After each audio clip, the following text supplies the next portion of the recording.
What's up, ladies and gentlemen? This is the Jose Show. Happy Wednesday. I hope that everyone is enjoying their lovely, marvelous day. But anyways, let's get to the hot topic, shall we?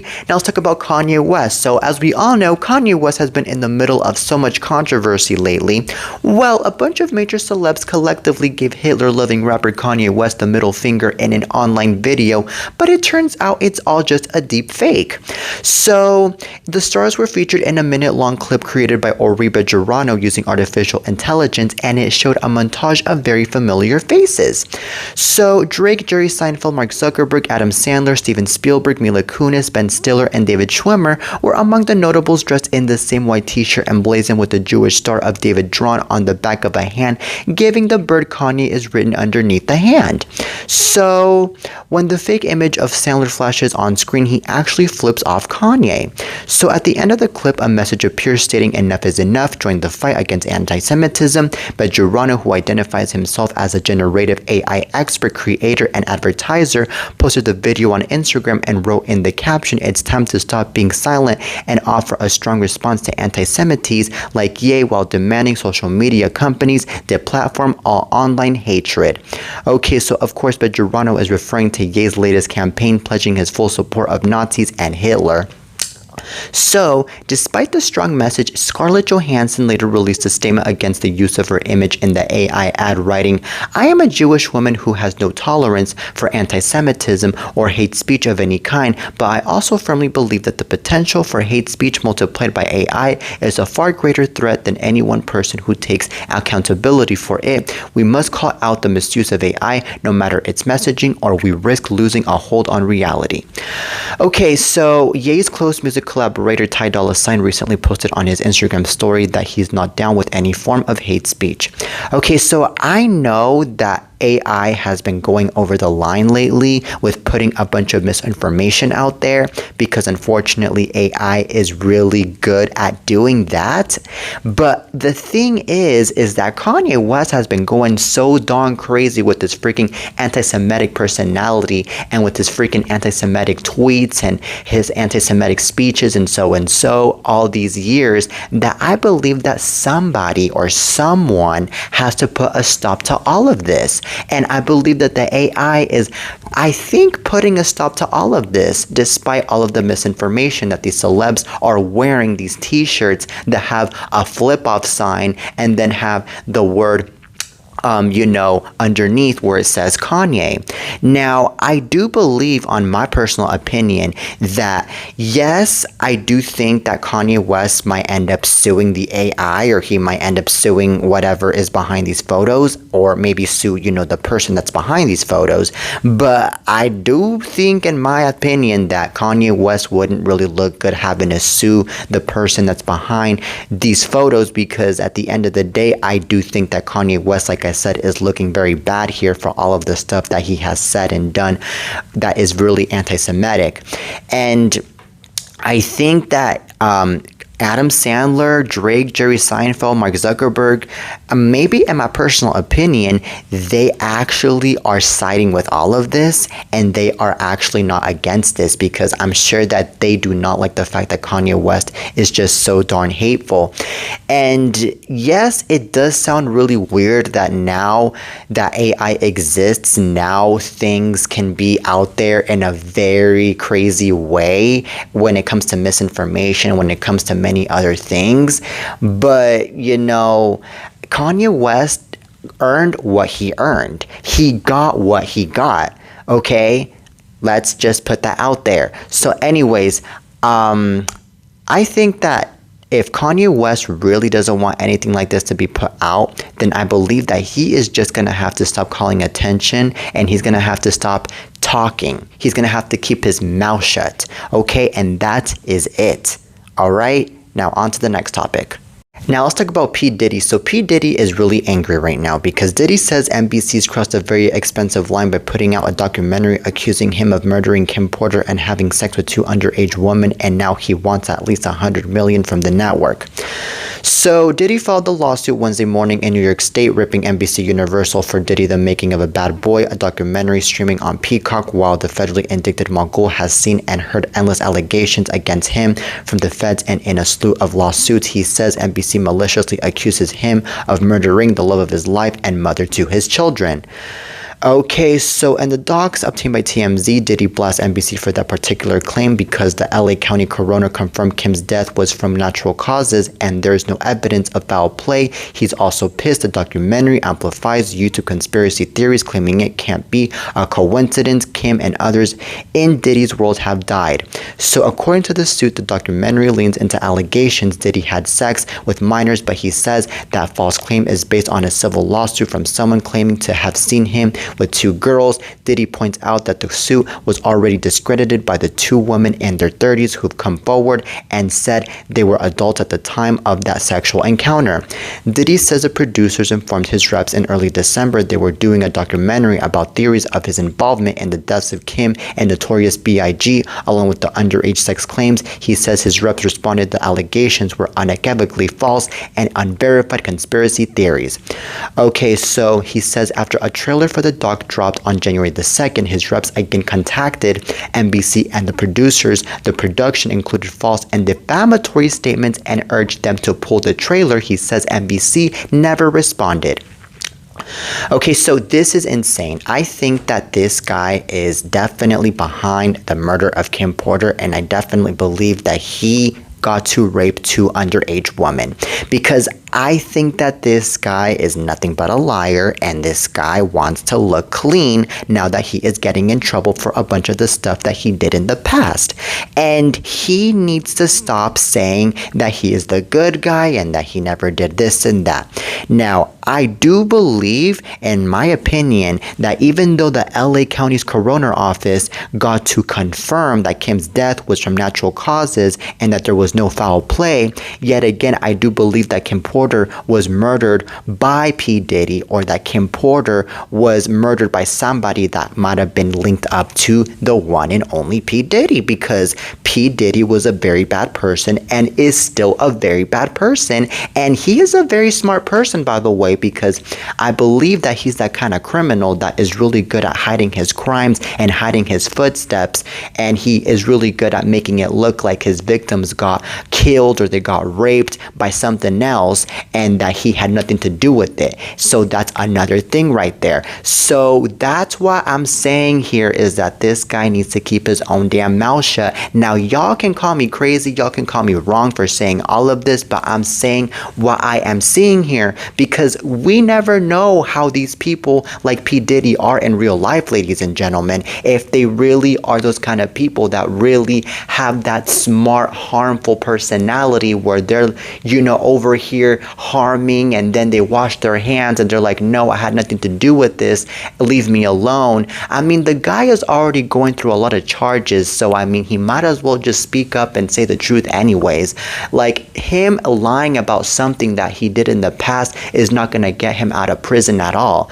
Okay, and I believe that this guy, in my opinion, should also not even sue the company for all of what is being accused towards him and said about him, because of the fact that he, like I said, is the criminal behind the Kim Porter death, and he did rape these two underage women. And I do think that we all need to learn anyways on what this guy really is in reality, so that way we can be able to know who to be careful from anyways. So there's also that. So anyways, P. Diddy, please don't act like you're the innocent here. Please don't act like you are the good guy here. You deserve to be defamed in all levels. You deserve to be seen as this bad person in all freaking levels, for the love of God. Okay, you do not deserve any respect from anybody, and you most certainly do not deserve any love nor any praise at all. Okay, especially because you have spent so many years of your career lying about yourself and saying good things about yourself and then hiding things about yourself anyways. Okay, so that's another thing. All right, now on to the next topic. Now let's talk about O.J. Simpson. So O.J. Simpson really killed it with the ladies, with former Saturday Night Live star Lorraine Newman revealing the Juice was a good kisser. So Lorraine did some kissing and telling Tuesday night on Watch What Happens Live, telling host Andy Cohen about her fond memories of O.J. So a bunch of SNL alums, Rachel Dratch, Anna Gasteyer, Sherry Odery, and Cecily Strong, were being asked if athletes made good SNL hosts when Andy asked the woman if they were on the NBC sketch comedy show back in the day when O.J. hosted. So apparently, Lorraine raises her hand and reveals O.J. was not only a good host, he was a pretty good smoocher. She says she and O.J. kissed during a sketch, poking fun at a retro movie. Okay, so this is really funny that this woman is revealing that this guy was a really good kisser, because we all remember him as somebody that murdered his wife and that murdered his wife's lover back in 1994, and he got arrested for it. Now, I think that this guy should just be remembered as that, and that's it. He shouldn't be remembered about the fact that he was a really good kisser and that he got to host SNL. Come on now. Like, I think that this man should have been remembered as somebody that shouldn't be remembered at all. Okay, and also it's funny how she relived that very moment that happened like over 30 years ago, because a lot of things have happened throughout these past over 30 years. I mean, a lot of good memories from other people, a lot of good memories from people that are actually worth to talk about. But out of all of the over 30 years, she decides to talk about this guy? Really? I think that regardless if the person is a really good kisser, the person does not deserve to be talked about at all. I'm sorry. That's just my opinion. Okay? I mean, especially when it comes to somebody that is not a very nice person, like this man. Okay? But anyways, I think that this woman, was just simply trying to, call attention. She was simply, trying to be like the one that is trying to brag about the fact that she got to kiss O.J. Simpson, regardless if he was a killer. And, she was like, okay, well, I did what I did, and now what are you guys gonna do about it at all, And then the fact that she knows that this guy is already dead, is like basically maybe one of the reasons to why she's now talking about it now. Because I believe that if she would have talked about it when he was alive, then she would have felt like it was the wrong moment because he was alive and he was, still seen as, the killer, the bad person that is alive and this and that. So I think I kind of know where this is coming from. But yet again, you, Lorraine, should not be talking about him at all. Okay, I'm just saying. All right, now on to the next topic. Now let's talk about Ryan Dorsey. So Ryan Dorsey, who happened to be the ex of Naya Rivera, apparently got to open up so many things about Naya Rivera now that it's been over 4 years since Naya Rivera died. Well, in his first major interview since the tragic death of his ex-wife Naya Rivera, Ryan Dorsey opens up about raising their son Josey alone, how he found out she'd gone missing, and what Josey remembers about his final moments with his mother. Okay, so he doesn't know a stranger, Ryan told people in a new interview of Josey, now 9, who said his son not only looks like his mother, he shares so much of her personality. He is such a happy kid. He's definitely his mama's son, because when he doesn't get the answer he wants, he keeps talking. Dorsey said he likes to talk, and that's mama for sure. All right, so Dorsey said that after years of turning down offers to talk about what happened that fateful day on July 8 of 2020, when 4-year-old Josey saw his mother drown while they were swimming just off a rental boat in Lake Piru in Ventura County, California, he finally feels ready to unpack some of it. So, there's just so much that happened. He told people, vividly recalling where he was when he found out Rivera had gone missing. Dorsey said he was in a Ralph's supermarket at Big Bear Lake, California, where he'd gone for a friend's birthday when he got the call. So he got to say, I instantly said, what do you mean? She knows how to swim. Dorsey recalled he said they jumped in and Josey got back on and they're trying to find Naya. Okay, so Dorsey said he collapsed into a pallet of drinks, immediately fearing the worst. He recalled driving 100 and something the whole way with my four-way hazards on, chain smoking cigarettes, and I don't even smoke really, and just crying. All he could think about was I just wanted to get to Josey. So Josey was found alone and asleep on the boat, still on the lake, just 3 hours after his mother had rented it. It would be 5 more days of search and rescue before Rivera's body was recovered from the waters. Okay, so it was the worst 5 days of my life, Dorsey told People. There was a fear, what if we don't find her? It was just awful.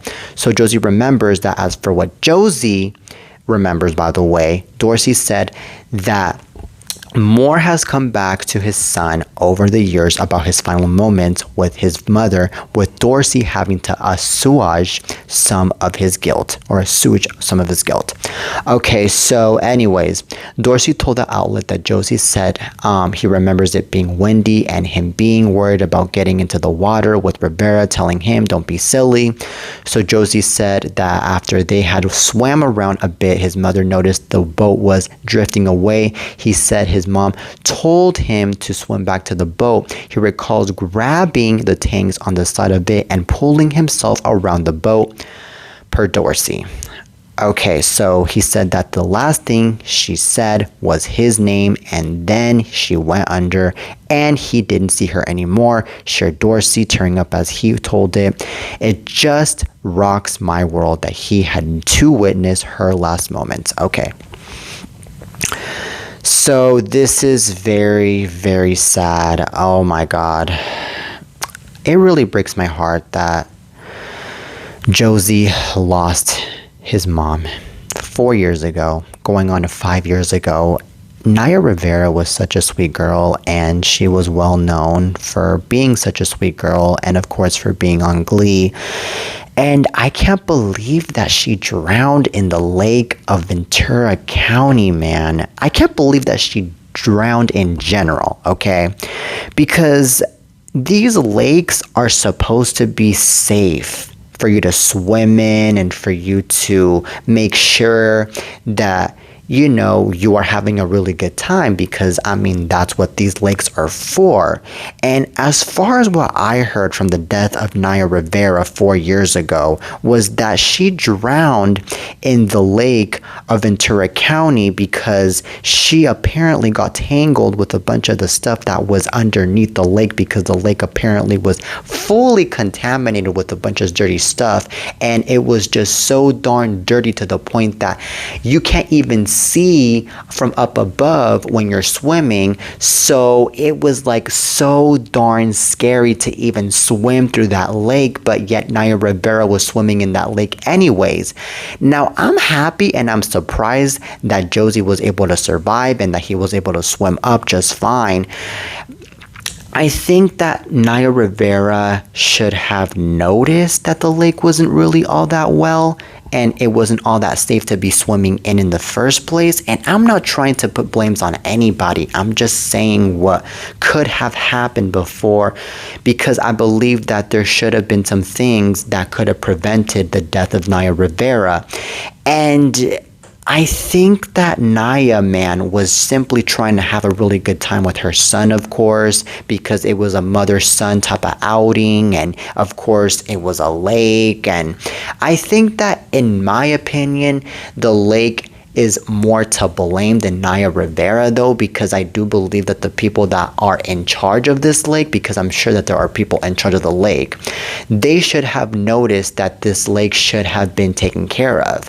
Like, there should have been a lot of cleanliness going on with the lake and a lot of safetyness going on with the lake, and in order for people to swim safely in that lake and not get drowned into the lake and be able to see where they were swimming, instead of not seeing where they were swimming and then end up getting drowned or getting tangled into something and then end up getting drowned. And by the way, I did hear that that was the death, because I do remember that when the the Ventura County coroners were investigating and they were searching for Naya Rivera's body in that lake, they were having a really hard time looking for her body in that lake because of how contaminated the lake was and because of how dirty and full of a bunch of stuff that lake had. So it took them maybe like a week, I believe, in order to try to find the body of Naya Rivera because of how bad that lake was. And they found the body. The body, of course, was dead. And then they were able to confirm that the body was Naya Rivera's body. I remember so darn well. And when that happened, of course, everyone was crying, including me. And I was like, what's going to be of the poor boy that is, the son of Naya Rivera? And my goodness, he was only 4 years old, by the way, when he lost his own mother. And I just can't imagine how sad and how devastated he was and still is to this day that he lost his own mother because of all of this. And it must be very sad and very suckish that now he's growing up without his own mom by his side. Oh, Lord. I think that this is very, very, very a huge red flag for a lot of moms and a lot of people out there that want to be going to these lakes because of stuff like this. Please be careful and please make sure that you are really under safety mode in all times, okay? Just saying, man. Just saying. And I mean, as we all know, of course, Ryan Dorsey, of course, was very devastated as well because even though Naya Rivera had nothing to do with Ryan Dorsey anymore, yet again, that was his ex-wife that he was with, and that was his ex-wife, and that was the person that he was with in the past. And of course, that's the person, that's the mother of his child. So that's why I understand that Ryan Dorsey was still devastated about the fact that Naya Rivera passed away. And of course, he was very devastated and very scared that maybe something had happened to Josey as well because Josey was with Naya Rivera in that very same lake. So there's also that. So anyways, may Naya Rivera rest in peace. She'll forever be remembered and she'll forever be in our hearts. And Ryan Dorsey, please take really good care of your son for the love of God because your son needs you big time.